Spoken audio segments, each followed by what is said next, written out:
Senhor presidente, hoje subo aqui nessa tribuna para discutir o desastre econômico que testemunhamos durante o governo do presidente Lula. Os números não mentem e os fatos são alarmantes. Recorde de arrecadação, 202,9 bilhões de reais, o melhor desempenho em 24 anos. No entanto, nem isso foi o suficiente para equilibrar as contas do governo. O país registrou déficit primário de 280 bilhões no acumulado de 12 meses. O rombo nominal é de 1 trilhão. Eu vou repetir. O rombo nominal é de 1 trilhão de reais. O maior saldo negativo da história do nosso país, mesmo considerando a pandemia. No arcabouço fiscal, prometia-se que a despesa cresceria até 70% da receita. Que matemática é essa em que a despesa cresce 14% e a receita sobe 8,5%? Não é equilíbrio quando é a arrecadação que tem que correr atrás do gasto. Essa é a política da gastança. E a dúvida que fica é: para onde foi o nosso dinheiro? Nunca se arrecadou tanto. Isso é um fato. Tudo às custas do povo, tudo às custas dos altos impostos, da sobrecarga do empresariado. Era de se imaginar que, com tamanha arrecadação, a situação das contas públicas, das contas do governo, ficaria mais equilibrada. Mas não. As contas do governo estão no vermelho. E pior, com o maior saldo negativo da história. Ou seja, arrecadou mais e torrou tudo. E ainda fez dívida. No popular, gastou além da conta. E detalhe, não se vê um programa estruturante de investimentos. O PAC é uma enganação, sempre prometendo bilhões sem ter dinheiro em caixa e, no fim, não há política real de investimentos. Onde estão as grandes obras, as obras estruturantes? Diante desse cenário, era de se imaginar, senhor presidente, que o governo Lula estaria trabalhando para, no mínimo, diminuir os efeitos desse desastre econômico. Mas o que temos visto são ataques direcionados ao Banco Central. E cada vez que Lula abre a boca, gera mais instabilidade, gera mais insegurança, turbulências.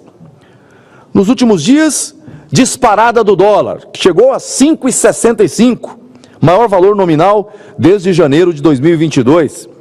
E isso ocorre em um momento de preocupação com a política fiscal e em decorrência das falas equivocadas do governo Lula, em especial os ataques sistemáticos, corriqueiros, que Lula faz ao Banco Central, especificamente na figura do seu presidente. Em vez de reconhecer os erros de sua administração, Lula busca o tempo todo culpar terceiros. Ora, a culpa é do Banco Central, a culpa é do agro, do empresariado, do mercado.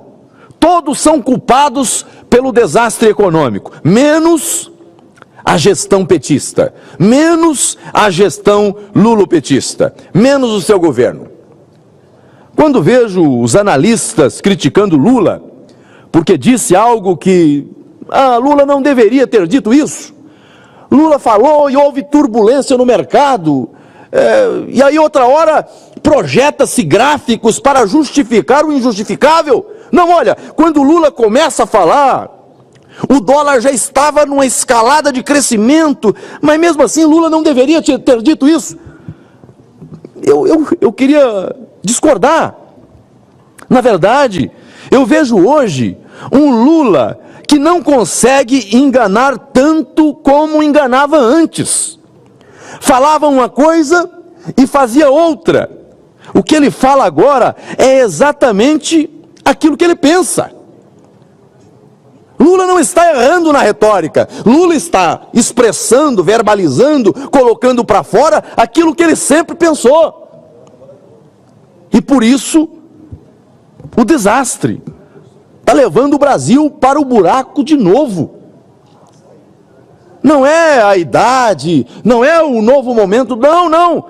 Lula está dizendo, porque a vida toda, esse foi o pensamento do PT, esse é o pensamento da esquerda. Mais recentemente vimos uma manobra do governo, vou repetir, recentemente nós vimos uma manobra do governo para liberar espaço no orçamento de 2024. O que fez o governo? O governo alterou dados da Previdência Social para abrir espaço de 12,5 bilhões de reais. Ah, é a pedalada do bem. Tá tudo certo. É a pedalada do bem. Tem uma causa nobre. 12,5 bilhões das despesas dos benefícios deste ano. Na Petrobras, a situação foi pior. Na Petrobras já houve o confisco de dividendos de acionistas para socorrer o caixa do governo. Aporte de 20 bilhões de reais. Este valor se refere a acordos para extinguir dívidas contraídas durante os governos Lula e Dilma. Isso tudo para fugir do contingenciamento de receitas, de despesas. Vou repetir, todas essas manobras, todas essas pedaladas, todos esses movimentos calculados para fugir do contingenciamento de despesas. Ou seja, o governo busca uma saída artificial por meio de manobras. E é bom lembrar, senhor presidente, que esse mecanismo, o mecanismo do contingenciamento, foi uma vitória do Congresso. O governo era contra. O governo não queria, nunca quis, a obrigatoriedade do contingenciamento de gastos no arcabouço fiscal. Foi o Congresso que impôs.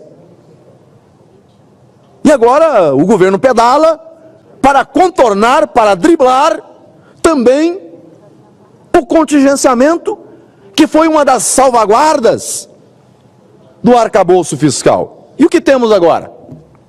Agora temos déficit de 30 bilhões, contando apenas os 5 primeiros meses do ano. Eu podia falar do déficit só de maio agora, mas eu vou falar do alongado, porque só o de maio chegou à casa de 61 bilhões. Quando comparado nos 5 primeiros meses, você tem o acúmulo de 30 bilhões, com ali o equilíbrio, mas um déficit de 30 bi. A instituição fiscal independente do Senado prevê um déficit de 70 bilhões, com contingenciamento de pelo menos 37 bilhões. Ainda assim, o governo promete cada vez mais gastos com a multiplicação de PACs. Vivemos, senhor presidente, vivemos um verdadeiro negacionismo fiscal nesse governo. Esse é o jeitinho Lula de governar. O governo tenta pegar atalhos para camuflar os dados fiscais. Manobra para conseguir transmitir uma imagem de equilíbrio. Mas a conta não fecha. Os reflexos negativos já são sentidos no curto prazo. Ontem, e eu caminho aqui para a conclusão, senhor presidente, ontem completamos 30 anos do Plano Real. Um marco histórico. Um marco histórico.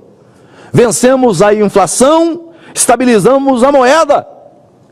Mas, se queremos avançar, é preciso ir além. E os pais do Real já falam que a agenda fiscal é a última peça necessária para consolidar de vez a estabilidade do país.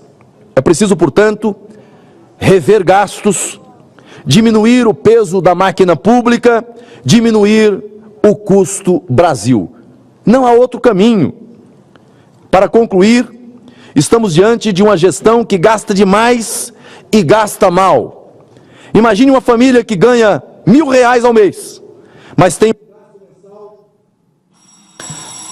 um gasto mensal de 5 mil. Para conseguir pagar suas despesas, recorre a empréstimos. Uma hora a conta chega. É isso que estamos vivendo no Brasil. Precisamos de uma gestão responsável, que priorize a estabilidade econômica e o bem-estar da nossa população. Não seguir a cartilha que Lula lançou essa semana mais uma vez. O problema não é que tem que cortar. O problema é saber se precisa efetivamente cortar ou aumentar a arrecadação. Precisamos fazer essa discussão. Esse é o presidente que nós temos no Brasil. O negócio é gastar. Não importa se tem orçamento. Se não tem orçamento, arranque do lombo do trabalhador, do empresariado, daquele que produz e gera emprego neste país. Era a minha fala nessa tarde, senhor presidente. Obrigado, senador Marcos Rogério. Eu queria... Gostaria de deixar claro que as opiniões e informações apresentadas aqui são de responsabilidade exclusiva de seus autores. Como criador deste conteúdo, não me responsabilizo por consequências. Pesquise e busque orientação profissional antes de decisões significativas.